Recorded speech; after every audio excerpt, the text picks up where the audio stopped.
Some vampire players have been coming across the UE4 Tiger Crash bug while playing on their systems. Regardless of the cause, in this guide, I will be showing you how to resolve the error mentioned above, so just follow through the given guidelines. Method 1. Turn off Rivatuner and MSI Afterburner. If you are using MSI Afterburner and Rivatuner, I recommend try turn off them. MSI Afterburner and Rivatuner can cause software conflicts leading to game crashed.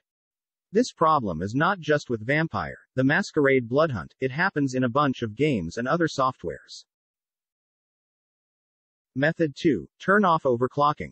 Overclocked chips are not stable, and improper settings can push the game to an extremely unstable state.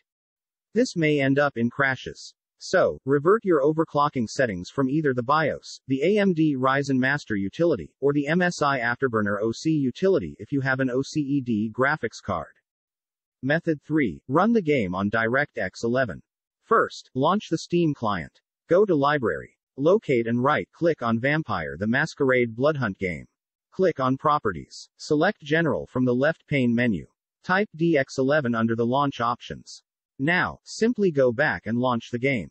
If prompted, click on the radio button next to the play option of Vampire the Masquerade Bloodhunt. Method 4. Update graphics card drivers. The outdated graphic drivers may likely cause the issue. Updating your graphics driver can help you out. You can update your graphics card manually or even choose automatic graphics card drivers updating software.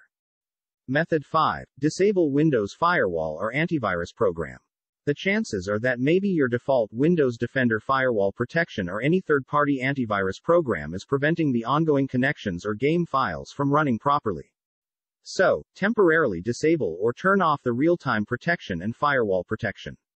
Then you should try running the game to check if Vampire the Masquerade Bloodhunt crashing on PC issue has been fixed or not. Method 6. Verify integrity of game files. There is a chance that your game files get corrupted or missing from your computer. Steam provides us Verify Integrity option to recover corrupted or missing game files without installing the game. In case of any other methods, leave a comment below. Thanks.